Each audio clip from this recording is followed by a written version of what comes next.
saboda ni na sani lokacin da muka zo shekara ta 2000 da shekara 1999 mun fito da wannan tsarin na dakatar da almajirai akan titi. Shi sa kullum nake cewa wancan karan gwamnatinmu lokacin ta bai ta zo.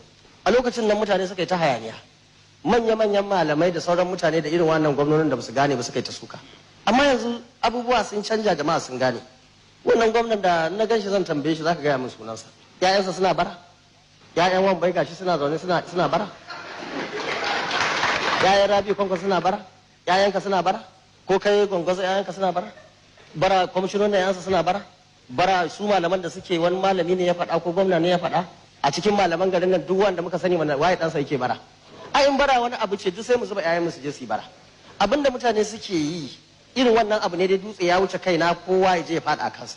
Abinda ya kamata mu taimaki marasa hali. Ka taɓa ganin Nyamuri na bara? Tun da kake lau kaga Berabe ina bara? Ai abin kunya ne, kuma mu ma anan sai mun bayar da bara abin kunya in muna so mu ci gaba. Kuma mun waye gari yanzu a nan abinda yan hizba din suka yi, kana zaton mata nawa aka kama a nan masu ciki a wanda suke zama nan a State Road da sauran gurare? Ka tambayi Malam Aminu Daurawa ko Aminu Din Gaisha, mutum nawa mata nawa aka kama ana suna da ciki? Almajirai suna haifa almajirai a kan titi. Wannan ba za mu yarda da wannan ba, saboda lokacin ya zo. Wancan lokacin da muka ja saka musu muka kyale su muka yi kamar ba mu gane ba. Amma yanzu a jihar Kano muna da arziki, mu gwamnati, mutanenmu suna da arziki, mun kai matsayin da yake wa'anda Allah ya sa suka samu wata rashin sa'a, domin abin sa'a ne, duk iri ɗaya ka haife mu, ba wanda ya wannan riƙewar da ka shigo da shi in ka buɗe ba komai a ciki, wannan yan jariri ya fito. A duniya abubuwa suka zo, wasu suka bi hanyar samu, wasu suka bi hanyar rashin samu. Wa'annan mutanen sai mun taimake su sun bi hanyar samu. Mafiya yawa na wa'annan mutane ma ba 'yan jihar Kano ba. Mu muna son kowa ya zo ka yi harkar ka ta arziki ka je ka tafi, amma ba za ka zo da harkar tsiya a jihar Kano shikenan sai mu rungume ka kawai shikenan dan ka iya Hausa ko kuma addinin mu ɗaya da kai ko kuma daga nan bangaren kake ko waɗansu abubuwa ba. Addinin mu ɗaya, ka zo ka yi ilimi, ka yi addinin mai kyau.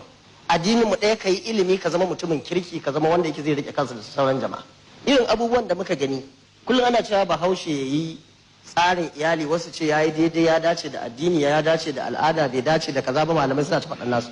Ni a guna ba laifi bane ka haifi yara 100, amma ka tabbatar zaka kula da su. In zaka kula da su ba ni da matsala da kai. Bahaushe yanzu ya juya kayyade iyali, ya haifi 'ya'ya 30, ya ɗebu ya dube su, ya zaɓi 2 ko 3 a ciki, ya tura ragowar gabas. Wannan shine shi kayyade iyali a gurin mu nan. Na ɗebi wanda nake so, na sallami ragowar nan sun tafi guraren da ba su taɓa zuwa ba. Yaro ɗan shekara 5 shekara 6 gashi nan muna ganin su akan titi, sun tafi sun je gurare ba uwa ba uba, babu wani dan uwa, an ɗora musu haraji. Duk rana malami sai ka kawo masa kaza, tun yana kankane yaro sai ya kawo, ko me zai je zai kawo, babu ruwan wanda ya tafi shi. Da yawa daga cikin malaman nan ba a gwada su ma an ga menene ilimin su ba, ko menene dattakun su ko karakta da bature yake faɗa, halayen su. Ka ɗauki ɗanka ka ba saboda kawai kai ka ba da bitalma.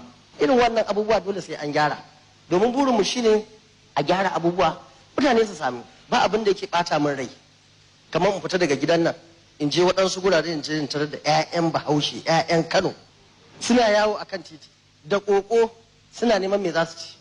Ba su san da za su samu ba, ba su san irin wanda za su samu ba, ba su san inda za su samu ba. Shekara 5 shekara 6 lokacin da ya kamata su samu vitamins, kwakwalwarsu ta ginu, su zo su yi karatun Alkur'ani, su rubuta shi daga ƙarshe zuwa ƙarshe. Wannan shi ya kamata a ce mun sa 'ya'yanmu.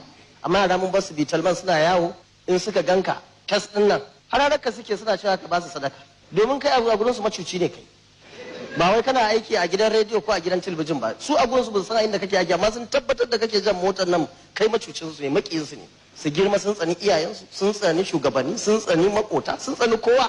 A shirye suke su je su buge uwarsu domin mai taimusu. Wannan abubuwa wanda yake in ba mun canza su ba a jihar nan da kuma wannan sashi na arewa, mu kadai ne muke yin wannan abubuwa. In kaga muna yi kuma sai waɗansu ƴan uwanmu ko a ƙasashe makotanmu wanda suke yin irin wannan abubuwa. Wannan gwamnati muna godiya ga Hizba da sauran wanda suke taimakawa, kuma na tabbata tarihi zai zo ya rubuta sunayensu a gwal, yanda yake za a zo a ce waɗannan mutane su suka yi gwagwarmaya shekara kaza ga watan kaza da lokaci kaza domin kwato mutane daga cikin kwata rayuwar nan ya kamata mutane su samu kwanciyar hankali, su samu aikin yi, su samu ruwa, su samu sauran abubuwa. Wannan abu ne wanda yake gwamnati ta tsaya kansa kwarai da gaske.